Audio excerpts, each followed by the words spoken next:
After all this time, after all these years, since the first movie came out in 2014, I've been looking for one movie specifically to do something, and that is make me feel the emotional depth that I feel about a walrus. Kevin Smith didn't do that for you? Tusk? No.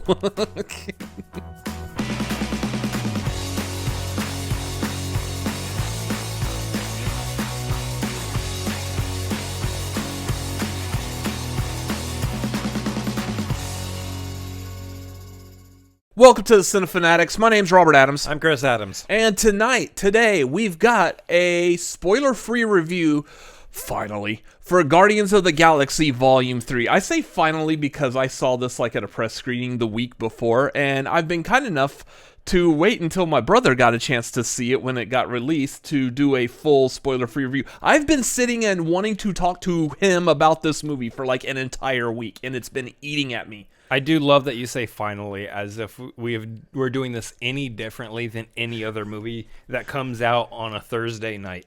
Yeah, but I've been wanting to talk about this, and now I get to, because he's seen it too. So I have seen it. Let's jump into this. Again, spoiler-free, so if you haven't seen it yet, first of all, go see it. We're going to, right off the bat, go see this movie. Yeah, look, it's as much as we're going to be spoiler-free, you really should just stop watching us and go watch the movie. Yeah, I mean, this is what you're spending the time instead of watching the movie? The short side of the review first is that it's a really good movie. It's worth your time going to see. For people out there who complain about Marvel falling off or whatever, blah, blah, blah. I've liked all the Marvel movies except Thor: Love and Thunder.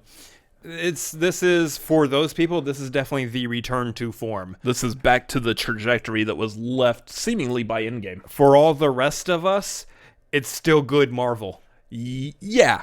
I mean, I'll be honest. For the most part, I've enjoyed the Marvel movies since Endgame. Yeah. This probably is the best out of all the Marvel movies that have come out since Endgame. Yeah. For me, it's Endgame, No Way Home, this movie have been the best movies, Endgame on.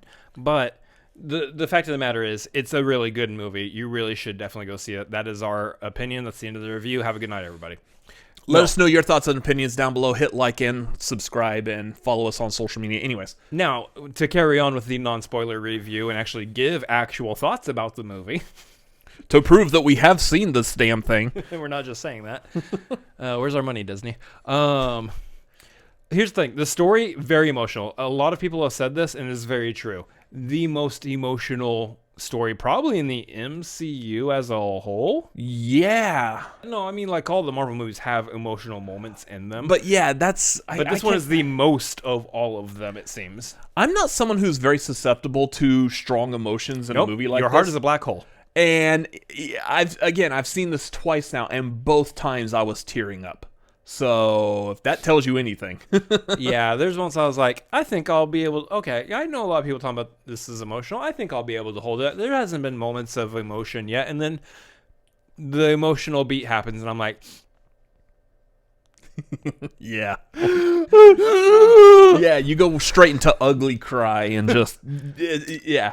That's the one thing over this past week that I have said publicly is take Kleenexes, tissues, whatever with you. You're going to need them. Yeah. And still, I will stand behind that recommendation 100%. Yeah, so, I mean, here's the thing. We've been watching these characters since 2014.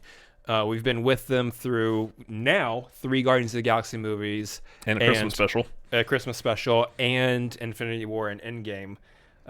We've seen these. And a Thor movie. And a Thor movie, yeah. We've seen these a-holes for such a long time now that they're like family to us, right? They are loved ones that we cherish, and seeing, the lengths that they're going to in this movie for the task at hand it really drives that I think it drives that family aspect home more than a Fast and Furious movie does, which still has Vin Diesel in it, so go figure. Wherever Vin Diesel goes, family goes with him. Yeah. So I think this movie, like, the main part of the actual story of this movie is around family, essentially, and caring for one another and looking out for each other. I feel like that's been the whole trilogy of the Guardians movies. The found family. Yeah. Yeah. That being said, to kind of help segue into this is also probably one of the strongest trilogies, not just in the MCU, but in movies, period. Yeah. I know I did a ranking on the YouTube Shorts of them, and I ranked this one above Volume 2. Mm-hmm. Volume 2 is still not a bad movie. It is still a very good movie. It's got some like flaws for me from like a writing standpoint, but other than that, it's still a solid But movie. I mean, even comparing to the MCU, none of these movies are anywhere near like on a lower level, like how people think of Thor: The Dark World or the Eternals, Love and Thunder. Or Thor: Love and Thunder. Yeah, it's nowhere near bad like that. These are, again, all three movies are solid movies. Yeah. They're all three really good.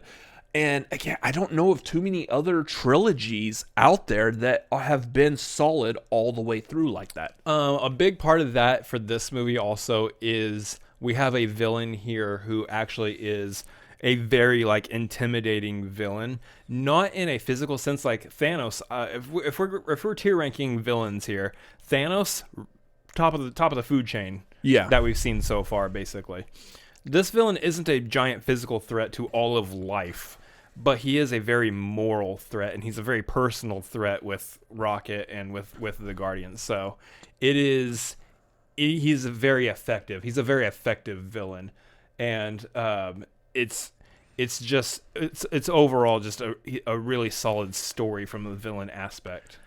Yeah, I love the contrast of the villain, the High Evolutionary, especially with his connection to Rocket and Rocket's origin. I think that's the big emotional drive in this movie is just that relationship there, and I think it plays very well. I mean, of course, you still have your other like characters with their own things. You know, everyone's got character arcs in this movie for the most part, and they're all very, very well handled, very well done. Yeah, there are certain aspects. If I could like just bring up my like one real flaw with the movie, there are certain aspects that happen with certain characters that aren't exactly what I would have liked to see in the movie, and I think there are a lot of people out there that will feel the same way. If you can just breeze past that, if you look over that, which is something that I think will get solved on multiple rewatches and just seeing where the overall arcing story of the MCU goes. Yeah. I think that'll be something that I will eventually come to terms with and be okay with and get over. But that's just my one flaw, and I really can't say what it is because it's a spoiler. Yeah. But it is there. Overall, I mean, again, this movie's very emotionally heavy. It still also brings all the humor that you would expect out of a Guardians of the Galaxy movie. Hearing the theater laugh and chuckle it warms my black heart that people are also enjoying the comedy aspect of it. Your black hole heart. I do like how this movie does a nice job of intercutting the heavy emotional with humor. Yeah. It doesn't do it in such a weird, awkward way like Quantumania did. Or even the second Guardians of the Galaxy movie did. Yeah, they kind of undercut like Ego and killing Peter's mom. And that was really like my big issue with the second one. They don't do that here. No. There's no like moments of humor that undercut moments of drama and everything happening. They do enough here to get those emotions, get those tears like start swelling up. Yeah. Then you take like a quick breather to come back down from that, and then they hit you with some humor, and you're like, oh, I'm free to laugh again. Yeah, like that's the way this movie does that probably about 3 or 4 different times, I would say.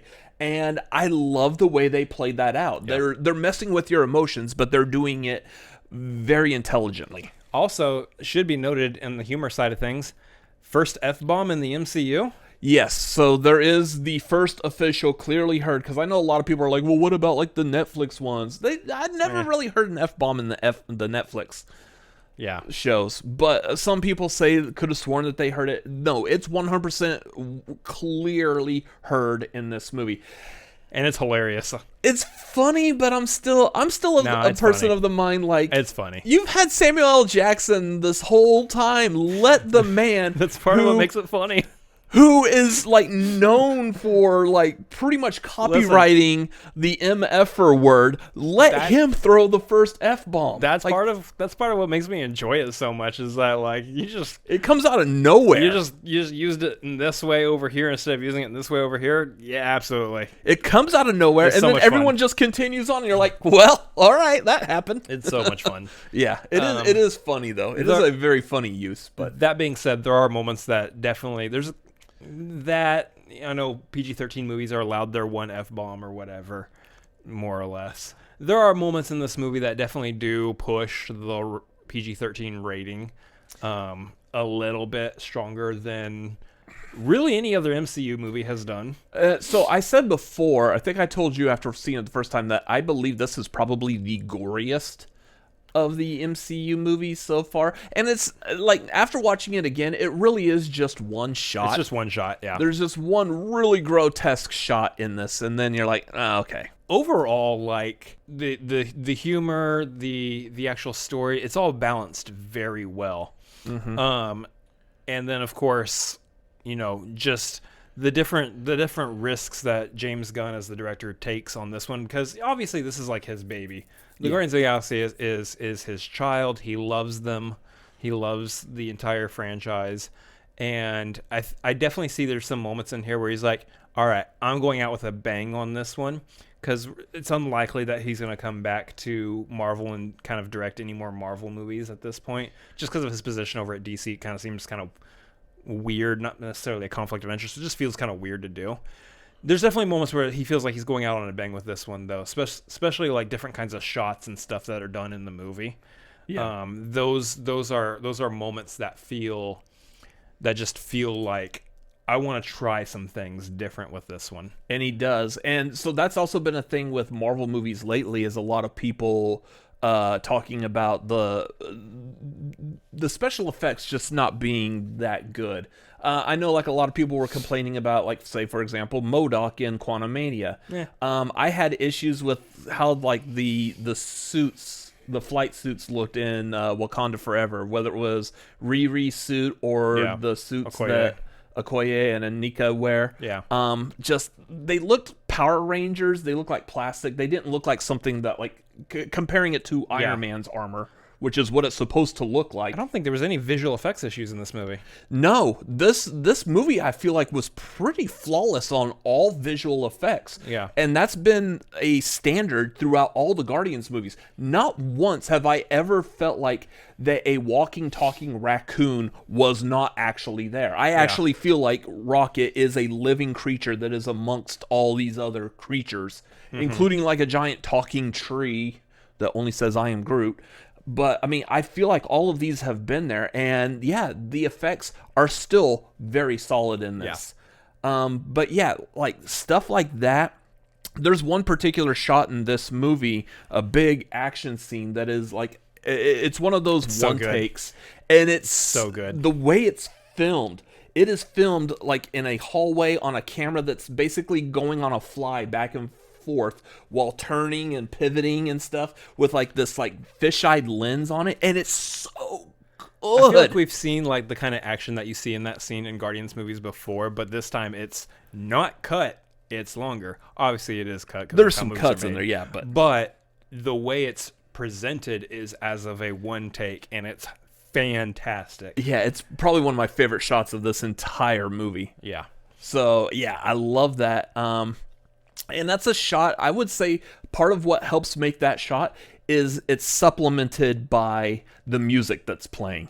Not saying what song it is. But it's a good choice. But it's a very good choice. And once again, kind of going back to what you're saying, James Gunn putting his stamp of doing everything he wants. Yeah. Once again, he has created a playlist on Peter's Zune of fantastic songs that fit perfectly. Yeah. I've been sitting here singing Rainbows Since You've Been Gone, pretty much ever since the first trailer came out with it on that with it in the trailer. Just so many good songs in this movie. The song that opens the movie has such an emotional depth to it and especially if you're a kid of the 90s. Yeah. Oh yeah, that first song right out the gate, really, that's a good connection there. Especially because of who it's focused on and what the story is that's leading from that moment. Yeah. But there's needle drops throughout this entire movie, and all of them are so good. I don't want to say anything because I feel like that is the spoiler of it as well. Is like, it's true. This song starts playing, you're it's like, true. You can't really mention the songs necessarily because that is part of the James Gunn movie experience. Yeah. You just have to go in and be like, I'm going to be surprised by the music he throws at my face. I'm hoping he does this with DC as well. Yeah, I can't wait for some random song to appear in a Superman movie. Oh, I guarantee he's going to use like 3 Doors Down Kryptonite at some point in there. I don't know about that one. Or he'll do Five for Fighting Superman, It's Not Easy. He'll throw those in at some point somewhere in the background. Like, it's really on the nose, but it fits. Let's mark this one down. We'll revisit this later. But yeah, otherwise, the summation of all this is a proper closing for not only James Gunn, but for all the Guardians of the Galaxy. There's a lot of like good character beats that happen with each of these characters that kind of just feels like a good wrap up for them. Whether it is or not, we'll have to see.